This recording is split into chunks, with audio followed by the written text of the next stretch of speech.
The air in the kitchen hung heavy, thick with the acrid tang of burnt toast and something sharper. Something unspoken that clawed at my throat. Sarah stood by the counter, her back to me, her shoulders rigid as she scrolled through her phone with a rhythm that felt too deliberate, too controlled. Her blonde hair, usually loose and soft, was knotted in a messy bun, strands fraying like her composure.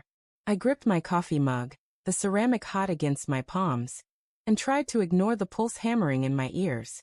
"Weekly love maximum," she'd said last night. Her voice light but edged with something brittle, like glass about to crack. A system to ration our intimacy, 2 nights a week, scheduled, no exceptions. I'd laughed it off then, thinking it was one of her quirky experiments, but now, watching her avoid my gaze, I felt the ground shift beneath me. Her phone buzzed, a sharp vibration against the granite countertop, and her fingers froze mid-scroll. She didn't pick it up. Didn't even glance at it. Just let it hum, insistent, like a warning. My stomach twisted, a slow coil of unease. "Who's that?" I asked, aiming for casual, but my voice came out rough, scraped raw by the question I didn't want to ask. She shrugged a small, dismissive jerk of her shoulder, and muttered, "Work." The word landed like a stone, heavy with something I couldn't name. Work didn't text at 7 a.m. on a Saturday. Work didn't make her cheeks flush like that, a faint pink creeping up her neck. I set the mug down, the clink echoing in the too-quiet kitchen. The morning light slanted through the blinds, casting sharp shadows across her face, and I noticed the faint smudge of mascara under her eyes, like she hadn't slept. Like she'd been up all night, somewhere else, with someone else. The thought hit me like a fist, sudden and brutal, but I shoved it down. Sarah wouldn't. Not after 10 years. Not after the vows we'd whispered under starlight, her hand trembling in mine. But the doubt lingered, a splinter under my skin. "You okay?" I asked, softer this time, stepping closer. She flinched, just a fraction, but enough to make my chest ache. "Fine," she said, her voice clipped, her eyes still glued to the phone she wasn't touching. The lie was so obvious it stung. I wanted to grab her, to shake her, to demand what was wrong, but instead, I stood there, rooted, my hands useless at my sides. The kitchen clock ticked, each second a hammer against my skull. I remembered the late nights she'd started keeping, the vague excuses about client dinners, the way her perfume lingered in the car when I knew she'd been home all day. I tried to focus on the routine, the normalcy. I opened the fridge, the cold air a brief shock against my face, and grabbed the eggs. "Want an omelet?" I asked, forcing a smile. She didn't answer, just tapped her phone screen, her thumb hovering over a message I couldn't see. The silence stretched, taut and unbearable, until she finally said, "I'm not hungry." Her voice was distant, like she was already halfway out the door. I cracked an egg too hard, the shell splintering, yolk dripping through my fingers. I cursed under my breath, and she didn't even look up. The day dragged on, each moment heavy with unspoken questions. I caught myself watching her, cataloging every glance, every sigh. The way she tucked her phone under her thigh when I walked into the room. The way she laughed too quickly at my jokes, like she was trying to convince herself we were fine. By evening, the air between us was suffocating, a storm cloud ready to burst. We sat on the couch, a foot of space between us that felt like a canyon. The TV droned, some sitcom neither of us cared about, and I couldn't stand it anymore. "Sarah," I said, my voice low, trembling with the weight of what I was about to ask. "What's going on?" She froze, her fingers tightening around the remote. For a moment, I thought she'd brush me off again, but then she turned, her eyes meeting mine for the first time all day. They were wide, glassy, like she was staring at a ghost. "Nothing," she said, but her voice cracked, betraying her.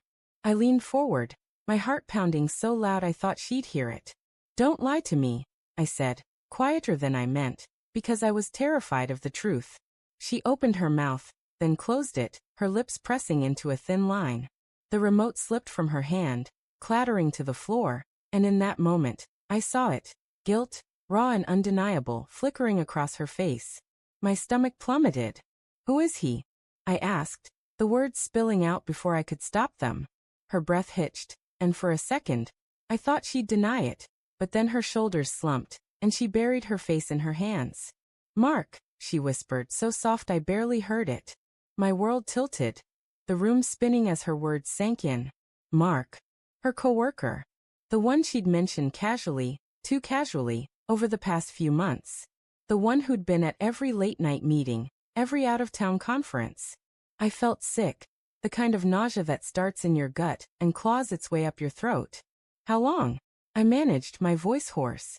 She didn't answer, just shook her head, her fingers digging into her scalp.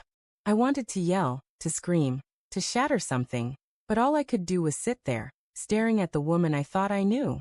The woman who'd promised forever, who'd laughed with me over burnt dinners and held me through my father's funeral. Now she was a stranger, her betrayal a knife twisting in my chest.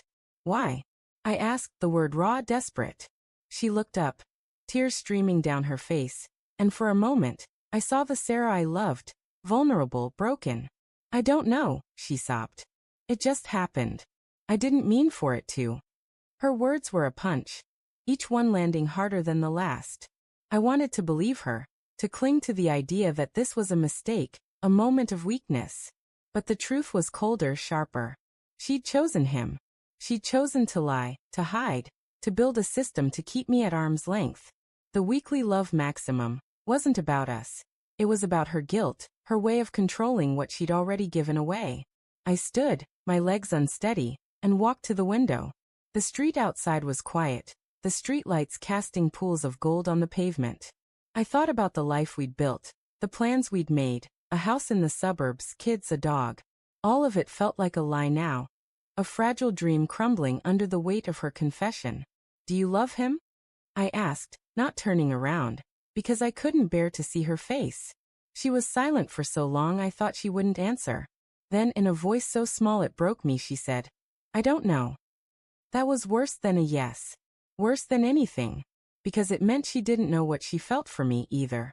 I turned, my eyes burning, and saw her curled into herself, a shadow of the woman I'd married.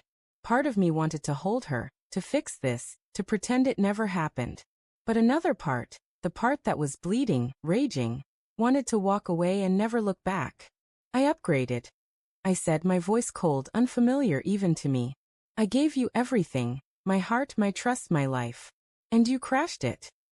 Her sob was the last sound I heard as I grabbed my keys and walked out, the door slamming behind me.